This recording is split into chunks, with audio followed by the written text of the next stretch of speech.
Hi and welcome to today's Daily Adventure. We're here at Singapore at E2, the Education Exchange. We have lots of opportunity to connect with some amazing educators from around the world, and I'm here with Paula Barnard from South Africa, and thanks very much for joining us today. Thank you so much for having me. Now, one of the things we've been talking to a lot of the teachers today about what's going on in their countries around K through 12 education, but you're here representing a different perspective in higher education. I'd love to your perspective on some of the trends that you see in South Africa, some of the changes that we need to make globally in the world of higher education. Okay, absolutely. I think, the whole sage on the stage thing is now become passé, and everybody's talking about flipped classroom, but us in higher education, we're often not trained to be teachers. We're trained to be professionals in whatever professional Subject matter expert. Absolutely. So as an occupational therapist, I was trained as an occupational therapist. I wasn't trained as a teacher to teach occupational therapy students. So my role is really around integrating blended learning approaches and 21st century learning design into the way lecturers teach their content to higher education students, specifically in the health sciences and therapeutic sciences. And I think we're at a changing point in South Africa. I refer to something called digital apartheid, which is essentially where a lot of students have barriers because they come from relatively disadvantaged schools. They are thrown into a higher education system that doesn't necessarily provide them with the tools. I'm sure you've heard of the fees must fall crisis in South Africa. Yes. And so we've got to be very careful about how we make students use data. Data in South Africa is incredibly expensive compared to the rest of the African continent and then worldwide. So we really can't make them depend on data in order to access the internet, but we can give them the tools. So my passion is around blended learning and changing spaces, learning spaces, physical spaces where students have access to more mobile devices, so laptops and tablet computers, GoPros, those kind of devices where they can create content, they can manage their content, they can do group work in a flexible environment where they can move tables around, they can sit comfortably, they can walk around, they can be active. So far more around active learning, dynamic learning spaces where the lecturers can also come in and present lectures or present content in a style where the students can collaborate, do group work, etc. So it's great to see. I think there's a lot of things that you just covered there that I think is interesting. One of the things that I do see in my travels globally, that the landscape in higher education is starting to change, where faculty are starting to want to understand and embrace new ways of teaching. How do they get more out of their students, shift their lecture beyond the classroom in a blended style. This is something that we've been doing, very focused on K through 12 education, but we often find that when we do sessions and trainings in a country, their higher education faculty will crash the training to learn more about that. Well, that's been exactly it. I got involved with Microsoft in South Africa, the education team, and they've been incredibly supportive in upskilling me. And by proxy, then the ripple effect has kind of taken over. And I think we're faced with a very strong massification process at the moment. We have a lot of students who never had access to higher education. Our class numbers are growing very fast, and lecturers don't know how to cope. Sure. So they're turning to technology now, whereas before they had a little bit of a hands up.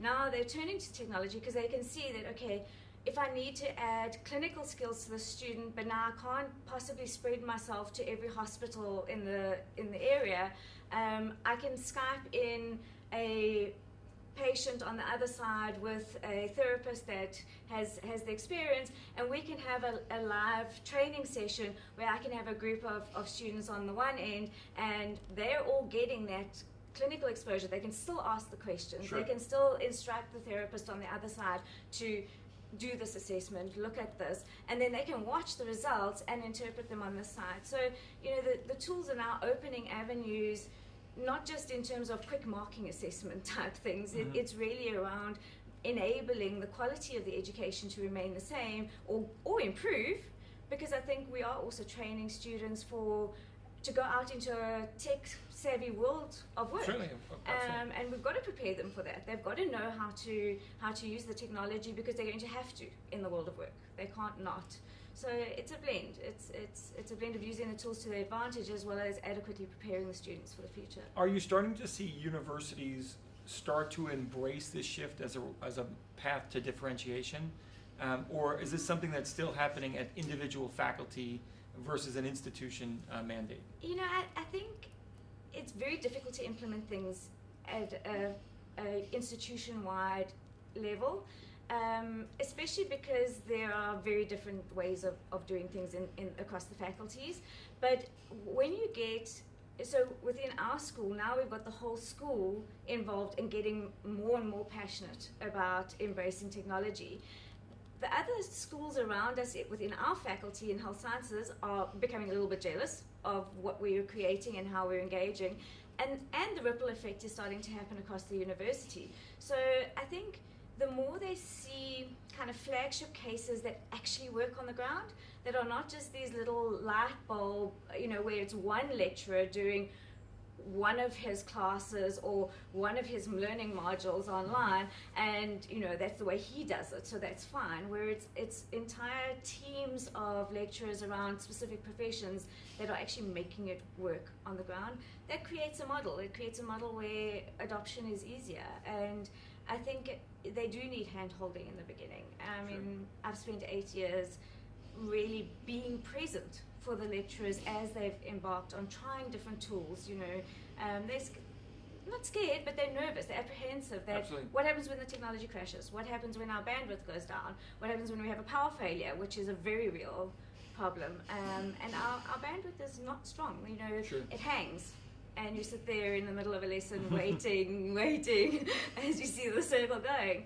So they're scared of that because it's easier to do things on a PowerPoint presentation where they know that they can click and the next slide will come up and they can carry on from there. Whereas if you're doing live content, it is a little bit more almost risky. But I think that's why I started focusing on spaces that really support the technologies. So we've created an environment called the E-Zone, which is essentially a mobile learning space, mobile from the furniture all the way through to the technology. And we've ensured that we've got high density Wi-Fi in that space.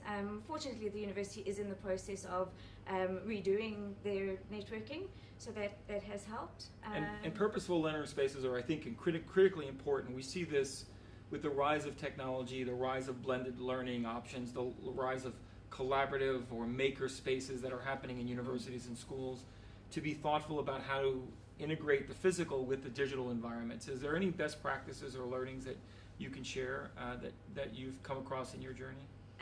I think it's hard because a lot of it is still trial and error.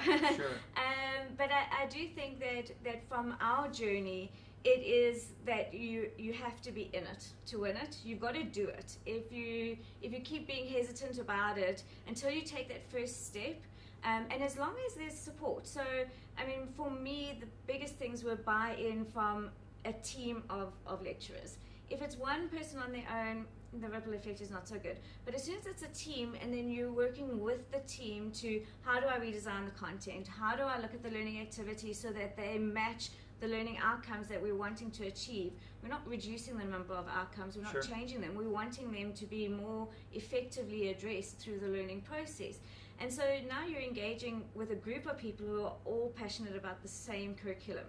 And that, I think that has been, when there's been buy-in from the whole team, that's when it's really succeeded.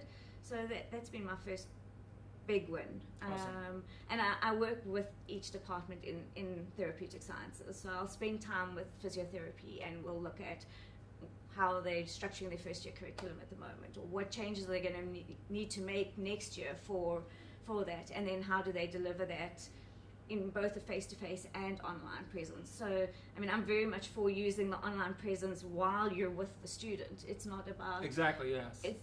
So for me, blended learning is not you teach them and then you send them away and they do something online and then they come back and you teach them some more and then they go and they do an online task and then they come back. It's about having the technology, the online environments and spaces, the collaboration spaces, all happening, and you're still there, you're still present with them, you're still part of the learning journey, but you're taking on far more of a facilitation role. So it really aligns with the 21st century learning design, and I mean, I'm quite passionate about that content.